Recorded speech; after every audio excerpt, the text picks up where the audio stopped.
to now really living it. I mean, we all have good days and bad days and good things that happen and bad things that happen. I don't live in a fake positivity world, but I think I work with staff who's here and she has seen me a lot. We just led a retreat together in Italy. So she's seen me morning, noon, and night. And I think it's fair to say that generally, I definitely have a happy disposition. I wake up each day. Actually, I'll give you a little trick. Here's a little trick. This is a little bit embarrassing and not something that I've ever shared publicly before, but I wake up every day and I say, I love myself. I mean, it's such a small, kind of silly, maybe ridiculous thing, but I've gotten into that pattern.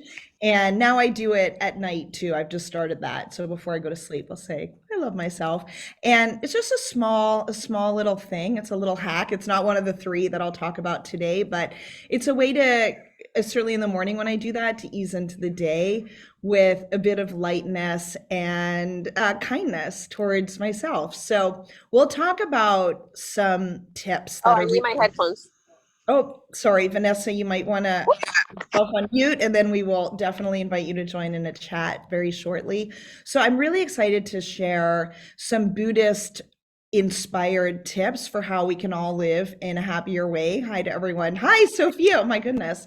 Oh, hi. Oh my God, great. La Quinta. So wonderful group that we have here today. But before we go into that, I want to start us off by grounding ourselves in a meditation. So let's begin with that.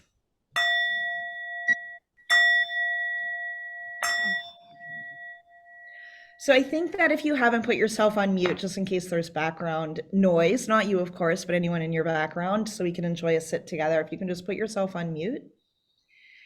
And I want to invite you, unless you're driving, if you're driving, do not do this, or operating heavy equipment. But if you're sitting, and even if you're standing, I want to invite you to find a comfortable stance. And if you're sitting, to sit a little bit up on your chair or sofa or cushion, with your back a little bit straighter than usual. And think about the top of your head is facing evenly up to the ceiling or the sky if you're outside. And since we're all coming from a day, I want to invite us to begin by relaxing the muscles in your forehead. So first, notice that you have a forehead. Notice that you have muscles there, and then allow them to relax. And then allow yourself to relax the muscles around your eyes. And then your jaw, where so many of us carry some tension. And then allow yourself to relax the muscles in your neck, your shoulders, top of your arms, all the way down through your arms. Allow yourself to notice the feeling of your fingertips, and if your fingertips are resting on you or an armchair, just notice what that feels like and allow your fingers to relax. Then allow your chest to relax and your stomach. And then all the way down through your thighs, your knees, your calves, and your feet. And now let's begin to open up to some mindfulness in our bodies. And I want to invite you to notice what the ground feels like underneath your feet.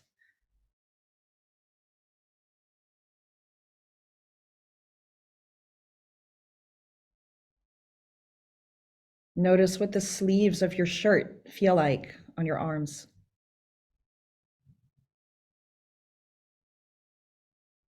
Just scan your body and notice anywhere that there might still be tension, and choose to allow that tension to relax.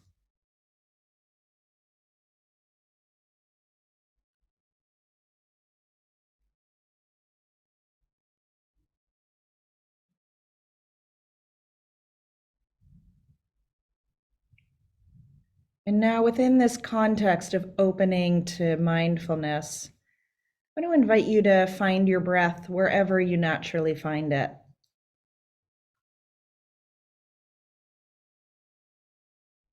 And if you're not quite sure what that means, you can find the breath at the nostrils.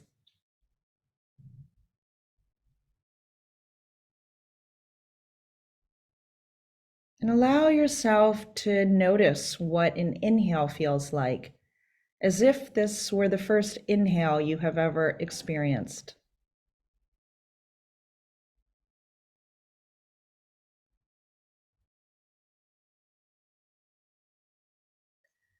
Allow yourself to notice that beautiful transition from an inhale, changing over and transforming into an exhale.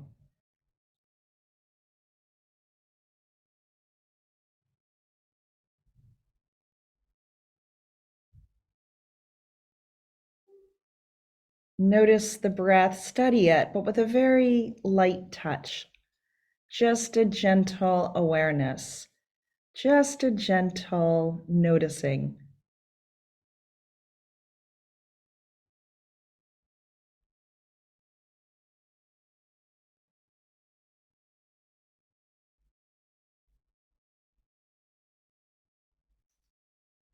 And then open up your awareness to your entire body here, exactly in this present moment.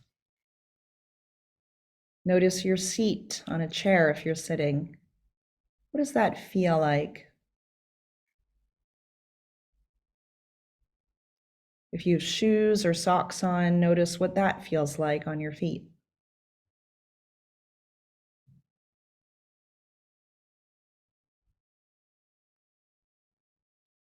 What does it feel like to be you here, sitting in this moment?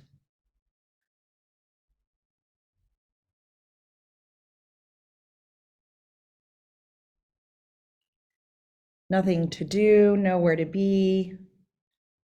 Just you cultivating this beautiful, gentle, open awareness of being alive in this moment.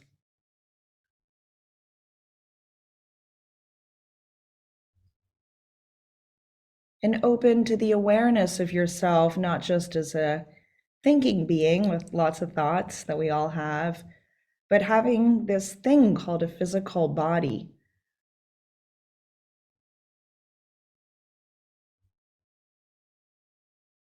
Allow yourself to open up to the sensations in the body with no judgment at all, just a gentle awareness.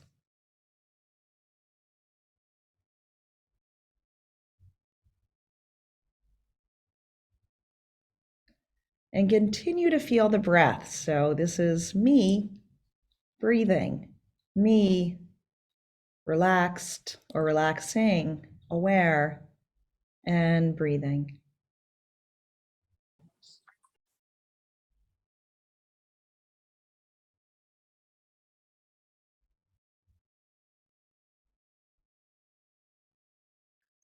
These are the sensations in my body right now. And these are the sensations of the breath.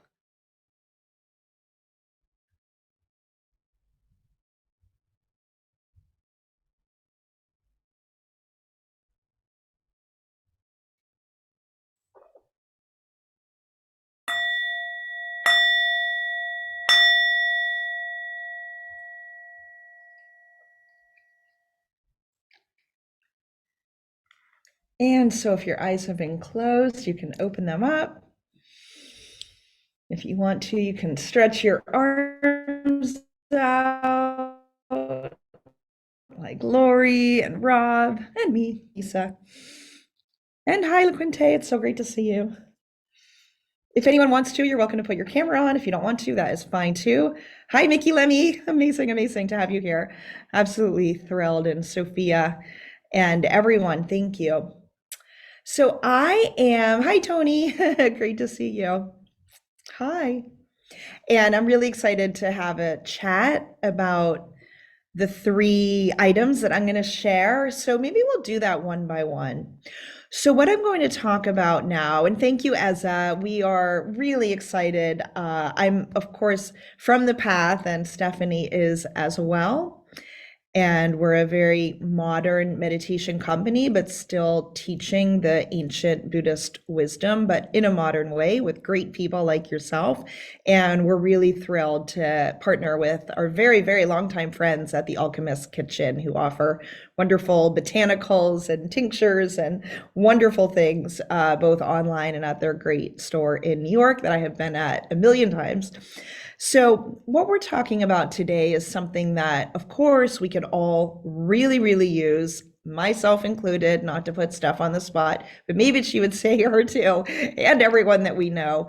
There's a lot going on in the world, of course. We're so many years into the pandemic, and we have the situation in Ukraine, and there's a lot of uncertainty politically.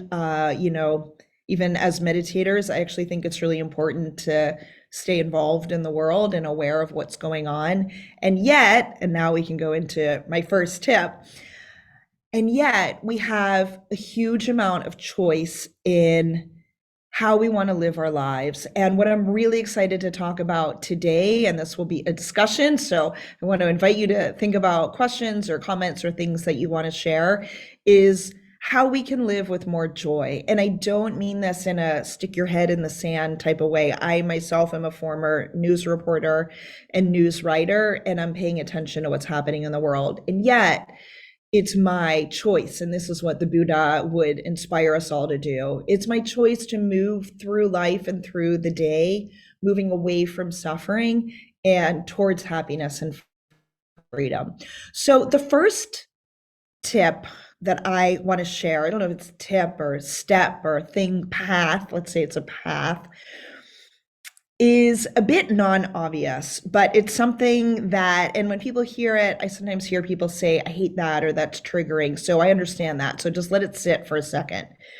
But I want us to think about putting ourselves always into a position of power.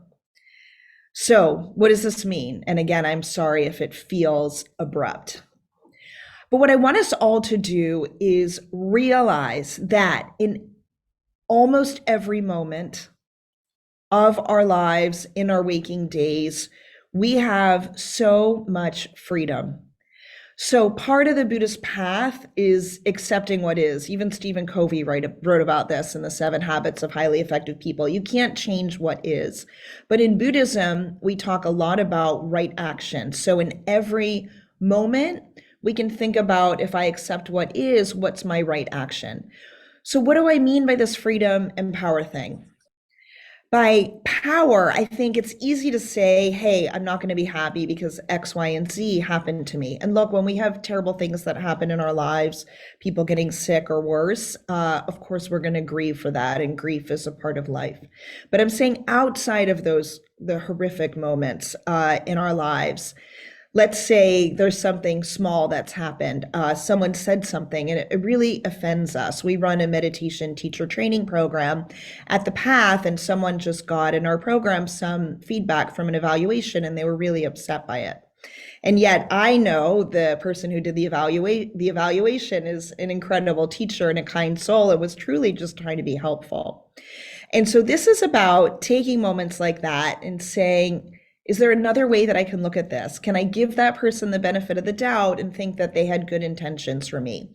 And choose that right action as a moment of freedom, to choose to give that person the benefit of the doubt and to choose to be kind in the response. It's putting ourselves in a life where we have so much agency. If you think about it, throughout your whole day, you have people coming at you, or let's say you're getting a coffee from someone at a coffee shop, or you're going out to a restaurant or getting a green juice or in an email correspondence with a colleague or a parent or a friend. We have almost complete freedom in how to respond to that person. And we can actually choose to be kind even when someone's not kind to us. This is part of the path of freedom. And this is part of what I mean by putting yourself in a position of power where you have the power. I actually think it's really, really powerful to choose to be kind when you want to, if you want to someone, even when they're not kind to you. That's a friggin' powerful thing to do. And this is part of what I believe is really important. It's part of this path to freedom. So the Buddha's first talk after he became enlightened under the Bodhi tree, he went back to a group of friends that had actually eschewed him and thought that he wasn't cool because he didn't want to live this very aesthetic life, sleeping on the ground and eating basically one kernel of rice every day. He thought that didn't help his path. So he left them, and that's when he did the long meditation and got enlightened. He came back to them after being enlightened, and he gave this talk called the Four Noble Truths. And in the end, the Four Noble Truths is a way of moving away from suffering and towards essentially freedom. And this is what I believe that we have the power to do. We have this ability to make free decisions in almost every situation of our lives. One of my very close guy friends is an entrepreneur and an investor, and he said, freedom for me is that I can like someone even when I know that they don't like me. And that might sound silly, like someone gets mad at you, it's very easy to be mad back at someone, but what if you choose not to be? I think that can be a path to freedom. So with that, I put that out there. I'd love to hear any thoughts, comments, questions, anything at all before I move on. Bob, I can see your attention there. So if you don't mind, maybe I'll call on you and I'd love to hear what you think. Well, the whole thing reminds me, makes me think of that great Viktor Frankl quote about all the power being in that pause between the stimulus and the response. We Yeah. do, and we can feel it coming, and it's a little bit like that moment in Terminator where Arnold is looking at those four choices, and yeah, fuck you, asshole is always a possibility. Sorry, but but there are so many other ones that can lead to peace and growth and harmony. And I know that all sounds like, I'm an old hippie, and I am. But oh my gosh, there's such a rich world waiting for us if we take Viktor Frankl's advice and yours. So that's beautiful, very powerful. Thank you. I mean, thank you, Rob, for bringing that up. Viktor Frankl wrote after he basically had a book when he was was forced to enter into Auschwitz and was desperate to save the book, which we couldn't do, but he got out of there alive, he says, because he knew he had to write this book. And that's a friggin' powerful thing, right? I mean, he used that freedom and that power to find freedom in his mind in a concentration camp. So if we can find it after getting a kind of a nasty text message from someone, let's say, and choose to just respond with kindness or love, then we can do that. So I've actually named that moment, that pause we talk a lot about in the mindfulness world. I like to call that the gap. And then right after that, I like to call it the choice. So you have something, let's say, that's negative, that's come at you. That's going to happen. That's the gap. Can you pause in that gap? Can you find that gap? And then can you go to the choice? And I've also labeled something after that that would be called leveling up. And that would be the choice to be kind, even when there's no reason to be kind. Sorry if someone or is off of mute. Maybe if you can put yourself on mute. I don't know who that is. That would be great. And so you can think about for yourself, there are a number of tricks that you can use when you're in that gap. I sometimes will rub my thumb together with the finger next to it. I think it's called the index finger. You can wiggle your toes. You can write something on your hand. I've done that. That says the gap. And then you know you're in the gap. And then you know you have freedom in how you're going to respond. So thank you for that, Bob. See, does anyone else have La Quinta? I know, I'm sorry, I think I'm pronouncing your name wrong. I apologize, but do you have any thoughts? I'd love to hear from you. Sure. No, thanks for your perspective on it. I like how you say we have the freedom to choose, because a lot of times, especially in moments of frustration, it feels more like restraint than it does freedom, because I think we act out of impulse. Whatever Yeah. our initial emotion is, that Yeah. is how we would like to respond, or it feels right in that moment when Yeah. we don't have the gap, if you will, or the pause.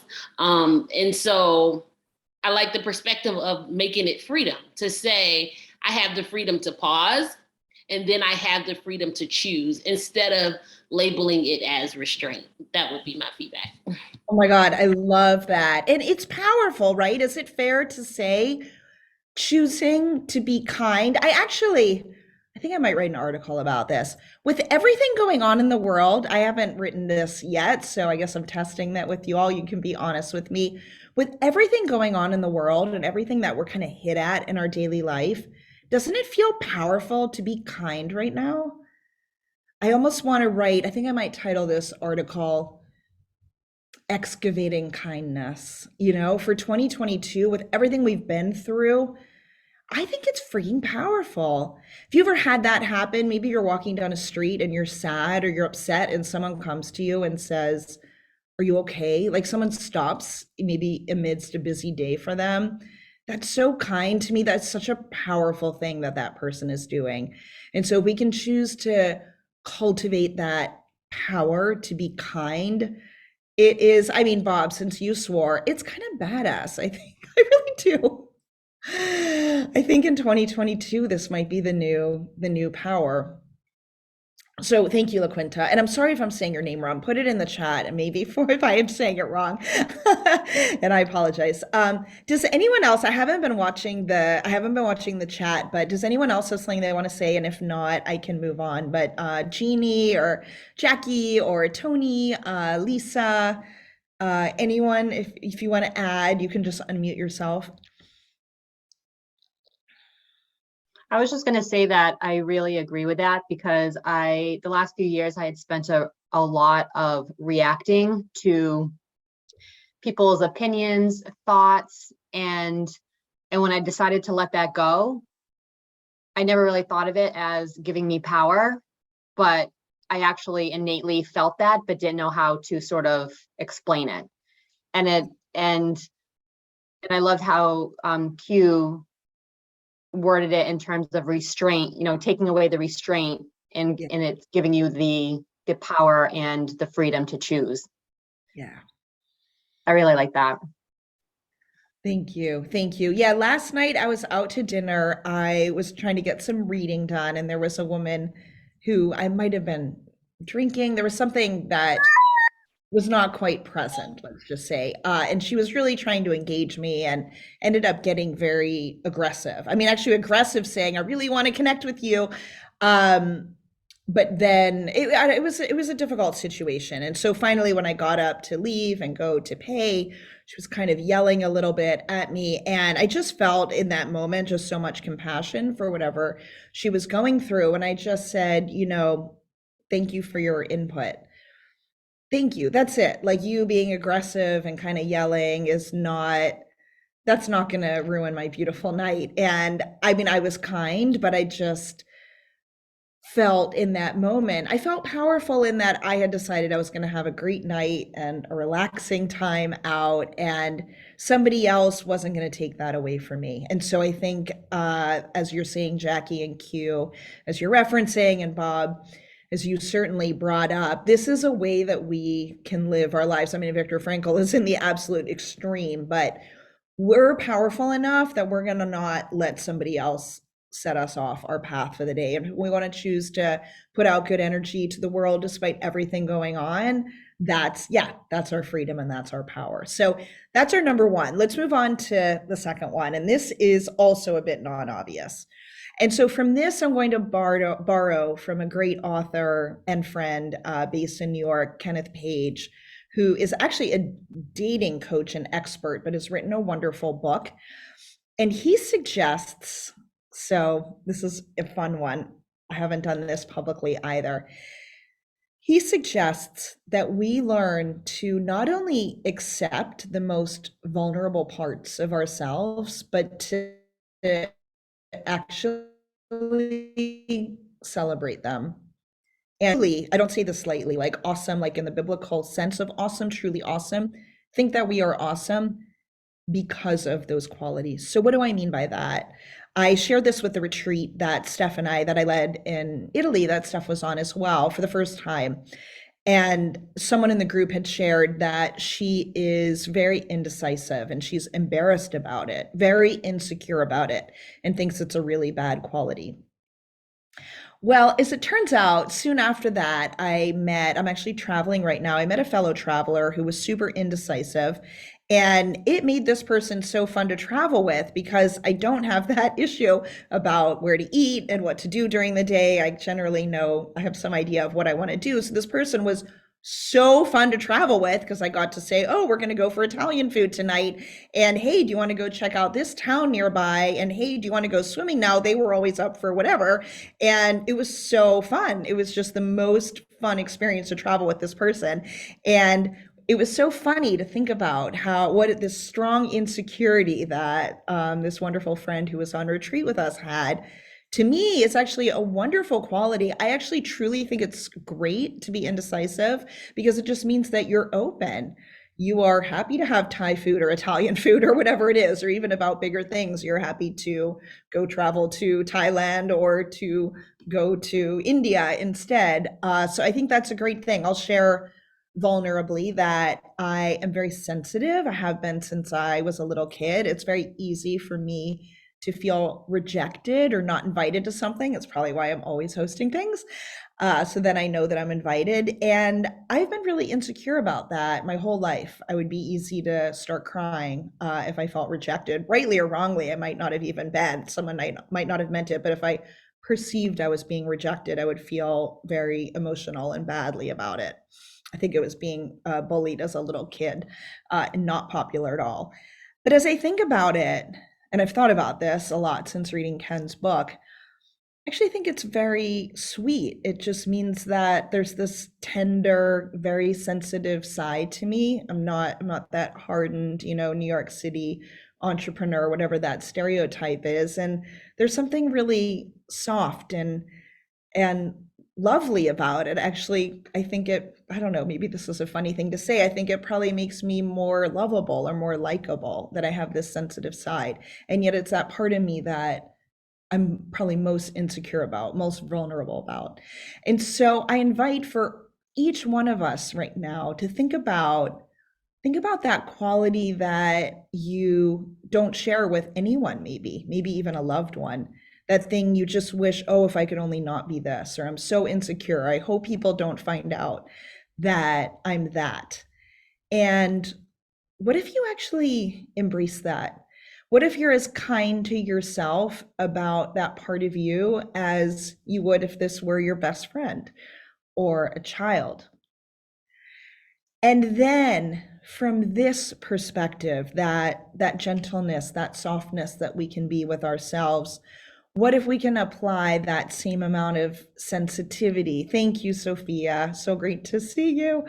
What if we can apply that same softness and openness, not an indecisive openness, but a true openness, a sensitivity to others, that sensitivity we can have for our softest part and have that for the other people in our lives.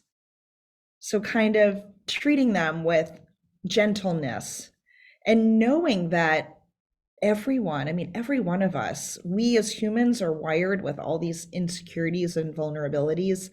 And so maybe we can move with a little more softness through life. That means that if somebody messes something up, especially if it's not a huge deal, we can choose to be gracious about it. It's kind of a softer way to go through our life rather than being that brittle, any little thing is going to set us off. So this is something to think about as you think about yourself and as you think about how you relate to others, and to tie it into the Buddhist theology. The Buddha suggests that we all live by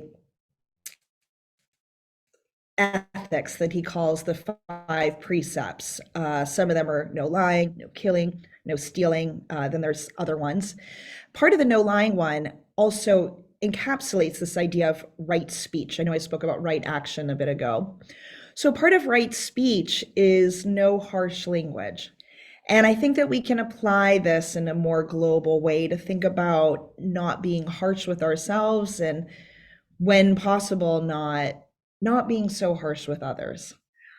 And I know this is a lot that I'm springing on you right now, and it's a bit non-obvious. So with that, I want to open it up to your thoughts. And Jeannie, I do see a nice smile on your face. So if you're open, you don't have to, you can always pass, but I'd love to know what you're thinking about and how this is feeling for you. You can unmute yourself if you want. Oh, is everyone muted? As if we're able, maybe make Steph a co-host, and Steph can unmute people, if we are able to. Okay, we were gonna work on unmuting people. I think if you're able to make Stephanie a co-host, like I said, she can unmute people. So, well, I don't know, Jeannie, if you want to, you can put something in the chat and I can respond to it, and then we'll start unmuting people. And maybe Tony, if you're open to it, I'll put you on deck if we are able to unmute people and invite you to share as well, if you want to, and Lisa as well. So yeah, it's this idea about no harsh language, right speech, and having, I mean, actually another part of the Eightfold Path, this is part of the Buddha's explanation of how to move away from suffering and towards happiness, relates to this, and this view of, well, he talks about right view, essentially right understanding. And we can be so harsh with ourselves on these moments, of these points of vulnerability. It's not really right. It's not really the right understanding of ourselves. I think the right understanding of ourselves is that generally we're all doing our best each day. And as we do our best each day, we will make some mistakes and we'll do some kind things, but we're all in each moment, generally speaking, doing our best. And with that, we can look at ourselves with some softness. So I'm going to think that as, I don't know, Steph, if you're able to try to get in touch with Ezra, we'll try to get in touch with Ezra and get some unmuting going on. So hold your thoughts, you write them down and remember them. And I won't, oh, there we are. Hi, Ezra. Hi, is it possible to unmute Jeannie? Jeannie. Or can you make Steph a co-host and then she can do that? Sure. Cool. All right. We will make this happen. We could all get up and do a little dance in the meanwhile. Is that working to unmute Jeannie? Or, oh, okay, so maybe Steph, if you can unmute Jeannie or Tony or Lisa, I'll invite any of you all to. They can unmute themselves. Yeah, yeah, I'm Okay, unmuted. great. Hi, Angela. Hey, so it's work. I just unmuted myself. I'm gonna mute again. Okay, thank you. You're welcome to share anything. So Jeannie, if you want to unmute yourself, you're welcome to. Or you don't have to. Tony, do you want to share anything? I mean, this is all new to me, so I'm just like listening, Okay, fair trying enough. to learn right now. So I really don't have nothing of substance to add. I think just hearing your voice is awesome. So All right. that's great. It's great to see you. Thank you for joining us. Dina, can I ask a question? I do. Yeah, please go ahead. Hi, Q. Hi again. I just, when you were talking about, like, for instance, when you gave the scenario about someone who said that they were indecisive, and then but you labeled it as openness. Would you consider relabeling our insecurities as some form of aversion, or is that just acceptance? You get what I mean? Because sometimes the way we perceive something will determine how we operate in that action. So openness feels so much better than indecisiveness. but if I relabel it, am I rejecting some part of myself that I don't approve of? That's, I hope that makes sense. Ooh. No, that's great.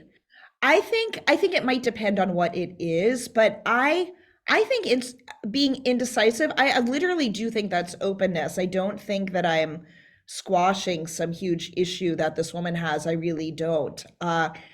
I literally find that open and I find it delightful to be around indecisive people. I really do. It's actually a very good match for me.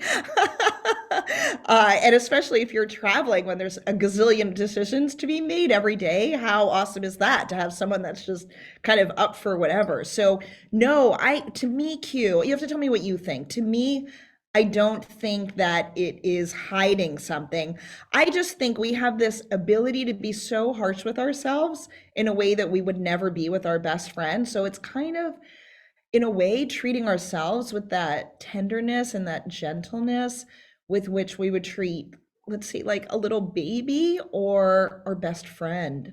So I think that we can relabel these things, and it's kind of putting a, I guess it's, I don't mean to say putting a spin that makes it sound like it's negative, but we can look at things differently. And I actually think that is the right understanding. I think that is the right view in my mind. But if you have a particular vulnerability you want to talk about, we can talk about how to frame that. Thank you for your question. Feel free to always speak up. Angela, hi. Hi, everyone. Uh, Greetings from my bed. I'm not feeling well today, so I'm taking it easy. I'm sorry. This was a little bit of an aha moment, this indecisiveness that you're speaking of, and Lakinta, you kind of came, or it seems like you're coming from a perspective that I see it as is like it can also be timing, because an indecisiveness, because what made me unsure of at one point through working through the processing through something can lead you to being very decisive in your decision at that time.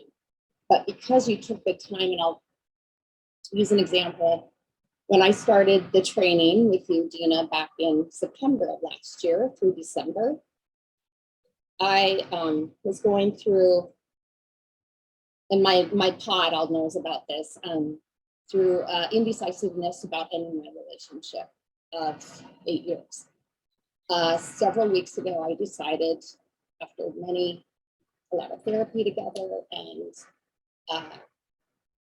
not quite a mutual decision, but I decided to end it for both of us. I thought it was the kind, compassionate thing to do.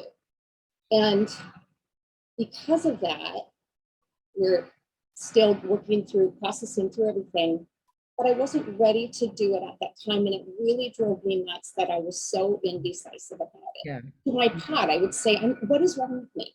Why Right. can't I decide? I know we're both hurting. I know, but that seemed to hurt more taking the action than just letting it, let's see if it just works itself out. And it didn't. And now what's different is that we're kind of doing, I don't know if y'all have heard about the unconscious or conscious uncoupling. Yeah. We're kind of going through that right now. And it's coming from such a loving, compassionate place with both of us. We both meditate. We both, talk more about what we're going through. And it's just coming from such a different place than maybe it was a year ago when I was so freaking indecisive. Well, I And would say, Angela, I want to make sure, and you and I can talk about this offline because we have each other's info, but thank you for sharing that. Maybe this was the right time, maybe that wasn't the right time. And so it wasn't indecisiveness. You were still enjoying something about the relationship. And so this is, if you want, connect with me after this session, if you want, because I have to get to two more. We only have 18 minutes. But I think that you could reframe that, to use that word, to say that that wasn't the right time and you still were gaining some benefit from that. And you don't need to be so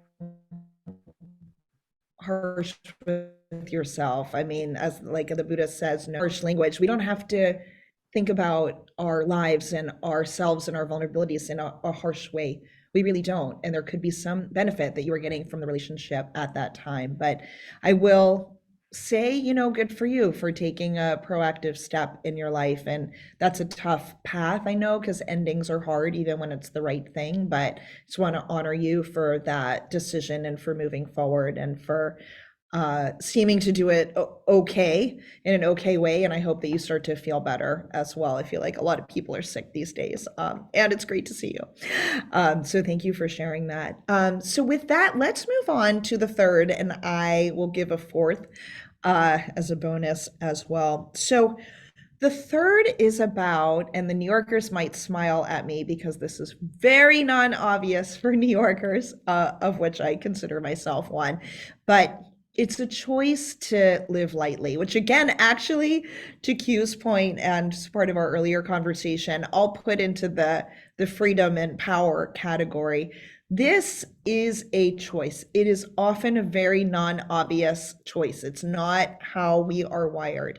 So it's something, as Bob brought up, that pause that I call the gap. It's something that many of us will have to do in the gap, but it is this consistent choice to choose. We actually had someone on that retreat in Italy with a tattoo that said literally on her wrist, let go. If that's not one way to help to remind yourself, let go. It's a choice to constantly let small things go. Now, if something big is going on and you really need to address it, or there's social injustice going on, then I'm 100% for getting involved and being active. Right now I'm talking about all of those little things that happen during your day. For example, for dinner tonight, I had ordered a fizzy water and I was so clear about that. And what came but a still water, of course, which happens to me every meal. I have no idea why. So I could be so mad. Am I not important enough? Why are you not hearing me? So mad. And I did have this moment like, wow, I was so clear that I wanted fizzy water. They show the regular water and I just knew. It was like I was kind of looking at the imaginary tattoo that isn't there, but I was thinking, what if I had a tattoo? I'm just going to let it go. I smiled. I said, you know, I actually ordered fizzy water. They came back and just let it go and move on. That is a tiny, tiny example, but we have things like that that are happening all throughout the day. People that are shoving themselves in front of us. What if we want to get on the subway or on the bus and then maybe we miss the bus? We could be so mad. We can just choose to let it go. And it's this choice to live lightly as an act of freedom and as an act of power. I recently helped somebody host a dinner party. And after the dinner party, a friend of mine asked a favor from the other co-host of the dinner party. Kind of a big favor, I think a professional one. Like, could she make an introduction for him? And she was so mad, so mad. This person I just met, the first thing he does is ask a favor. And I said, you could also just experiment with letting it go and just saying to him, hey, I can't do that favor, and then not being mad. She was so mad. I want to tell him that is not the right way to be. You should not ask for favors from someone you've just met, you know, riled friggin' up. So I finally talked her down 5 days later. She was so mad about this. And now, by the way, they're super good friends and I see them all over their Instagram stories of each other. And it was just this choice to, you know, give this person the benefit of the doubt. I think he actually wasn't asking the favor for himself. He was asking, you know, a friend of mine wants a job with someone that you know. So he was maybe just doing a kind thing. We have things like this that are happening, I'm sure, all day, every day in our lives when we can choose to be mad or we can choose to let it go. And so I truly believe that if we want to be on the path to joy, if we want to greet each day with a little, I love myself, whether you're Tony or Kevin or Vanessa or Jeannie or Suze or Cherylee or Isa or Mickey or anyone, it's bringing that kind of a light touch into your everyday life and choosing to let tons of things just go that you otherwise might not. And I'll bring this back to the Buddhist concept of emptiness. So one of the four main concepts that really permeate all of the Buddhist theology is this idea of emptiness, which is that everything is empty. So what does that mean? It means that you get an email from someone and you read into to a little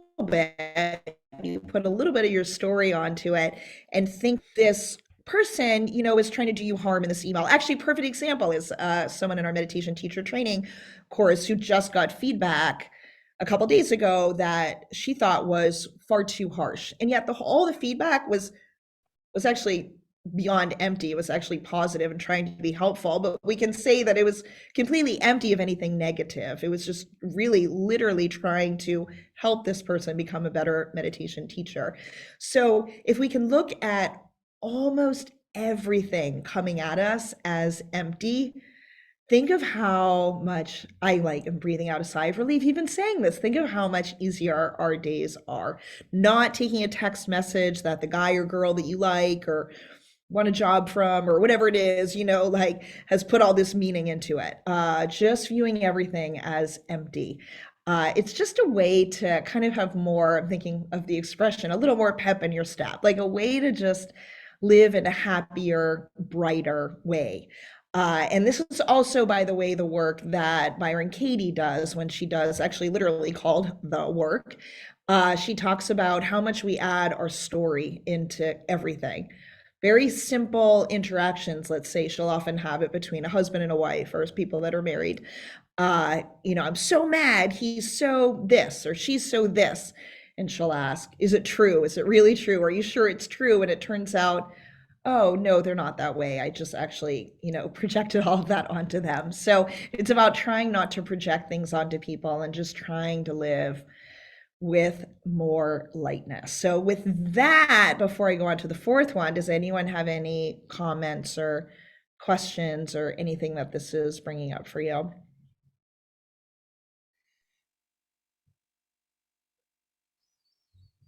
I know, Jackie, you had muted yourself. Oh, Lori, yeah, go ahead. Hi, Lori. Nice to see you. Great to see you. Okay, so a little bit of I got synchronicity. my fizzy water in the end, by the way. So here's a little synchronicity. In our Sangha today, we talked about nature. We talked about many, many things, but one of the questions posed was, if you're out in nature, what element would you choose to be? And so I said water, but everybody else said the same thing, which kind of goes along with everything you're talking about right now, because it flows. And so that was what I wanted to say. We're in the same, we're thinking the same today, Dina. Oh my God, Lori, I love that. In fact, I was actually going to phrase this entire session of living with joy. Oh, you know what, Lori, I'm so sorry. Do you mind muting yourself now? I think there's getting a weird echo on it. Thank you. Yeah. So I actually was going to, there's a whole nother way to look at this, which is all about water and flow, which is that we can think of ourselves, the visual that I have. I think of myself as in a column, or we can all think of ourselves as in a column, and we are flowing. And so when we're flowing, we're doing three things. One, we flow more towards the things that are good for us, like hopefully this session, learning about Buddhist wisdom is super inspiring, being around wonderful people, all working on becoming better versions of ourselves. That is great. So moving towards things that are good for us and then moving away from things that are not good for us. So that might be people like Angela. I'm certainly not putting this into your past relationship, but if there are or were people that were toxic for you, sometimes you can't cut that person out of your life entirely if they're in your family or your extended friend group, but you can flow a little bit away from them and a little bit towards people that are positive for you.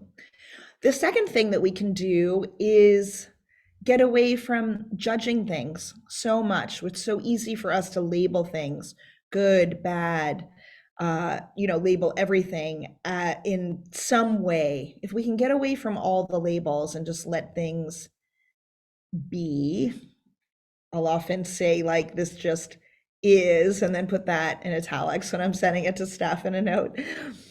Let things be and not judge them, and then think of here's what my right action or here's my right speech in response to that. But the third thing, and this is what I'm thinking about a lot in 2022, is we can be non-judgmental, but incredibly discerning. Discerning with our time, with our lives, with who we spend time with, etc. So this just means like a constant editing. So we all know that there is media that is helpful for us or not. And maybe you want to check Instagram once or twice a day, but maybe you don't want to check it 27 times a day for half an hour. And then that's your whole day. So it's about being discerning with your time in all aspects. And in fact, I can tie this back to the Buddhist wisdom as well. Thich Nhat Hanh, who very sadly recently passed, was a Vietnamese monk. And he talked about editing your life, and he talked about think about the food that you bring into your life and into your body and into your day. And by that food, I don't just mean ice cream and milkshakes and all of that. The food is the media you consume, the friends that you have around you, all these different elements in your life. And he said, try to be mindful of inputting food that's good for you, that's nourishing. That means being around people who are generally positive for you, that are ethical. I like to be around people that do what they say and say what they do. So that generally is the people that I'm around, people that are good to their word.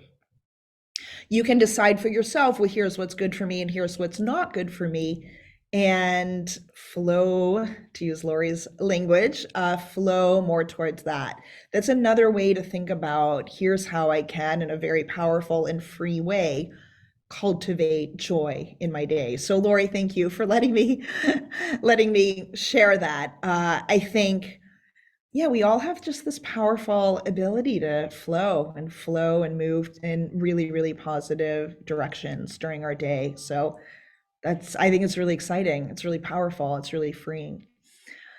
So with that, my fourth one, which I did fourth, so you would not think it's all too obvious, but the fourth has to be meditation. And I laugh when people say, oh, I meditate when I run. I just had someone say, what did they say? It wasn't quite I meditate when I swim, but it was something like that. Maybe I meditate when I paddleboard. I don't know. It was something like that. And I wanted to say, oh, well, if I think about paddleboarding when I'm meditating, does that mean I'm paddleboarding? They're like, no. Or surfing, maybe that's what it was. If I think about surfing when I meditate, am I surfing? They're like, no, you're not surfing. Like, all right. So until we're very, very, very experienced with meditation, it's a training of the mind. And I think it is. Thank you, Tony. Thank you for being here. Thrilled and honored to have you. Thank you. Thank you. Especially as a new person to all of this. Meditation is really about training the mind. And so it's something that we generally want to do it as either a sitting practice or a walking practice, something where most of our focus is on the meditation.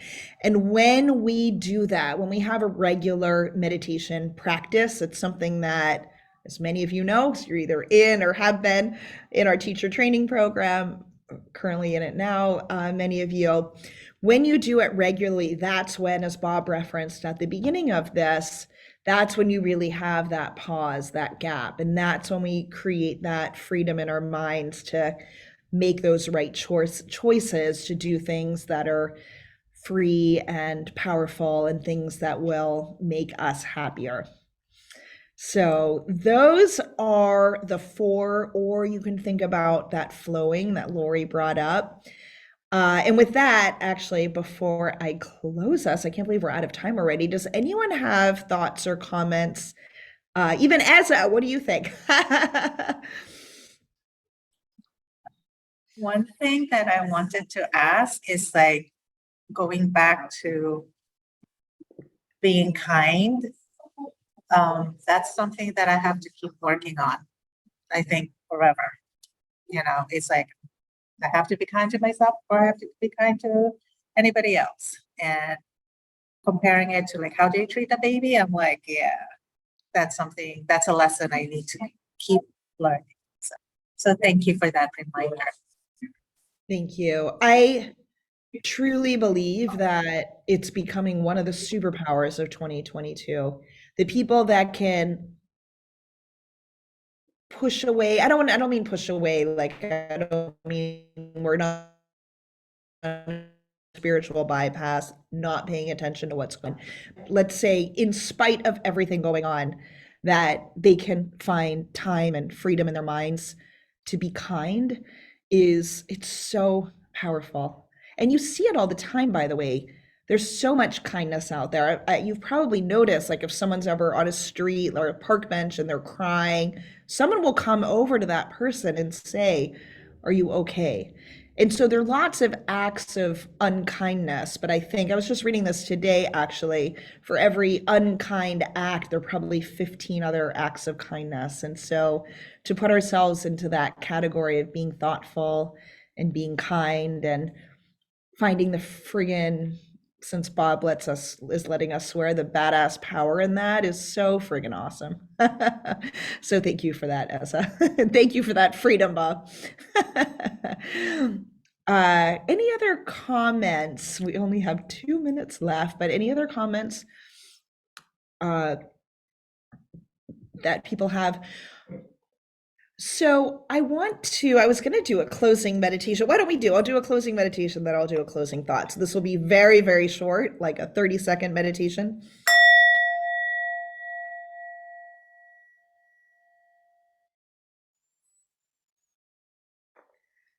I actually want to invite us, if you want, maybe keep your eyes open. Just find a beautiful color wherever you are. It could be in a painting, it could be in a tree outside, a curtain, a lamp, a globe, a chair, anything. Just find a beautiful color.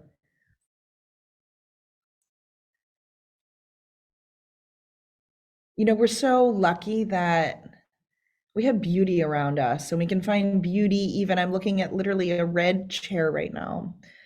So I don't know what you're looking at. It could be a brass lamp or even just the light coming from a light, or even the top of my seltzer water that I finally got, beautiful red. We're so lucky that we can see beauty around us. We can dive into colors. We can choose to cultivate kind.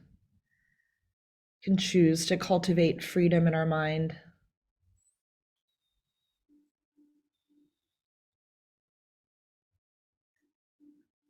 We have so much to be grateful for, even with being able to see, being able to feel, and know that if we have negative feelings, that's impermanent. Another one of those 4 big Buddhist concepts.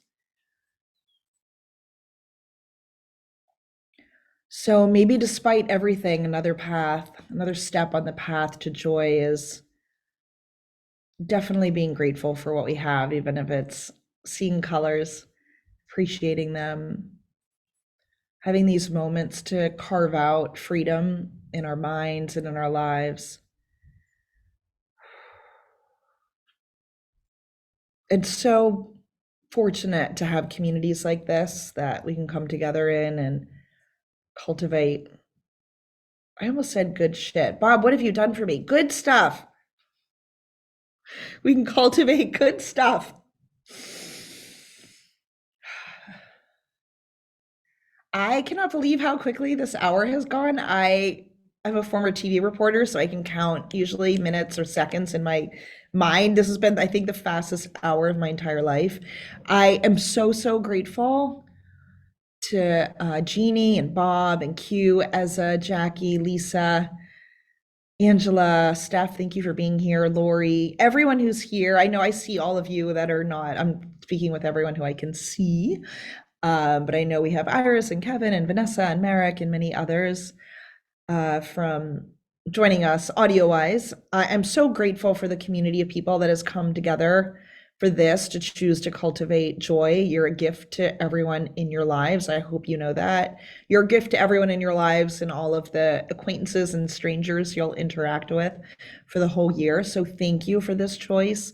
And I want you to leave this session feeling free. And I want you to leave this session feeling powerful because you have so much choice in your response to things and people and situations. And I want you to feel light. So choose to live lightly when it's wise to do so.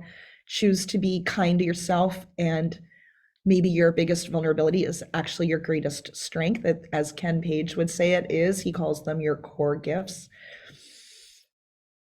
So thank you for being on this path.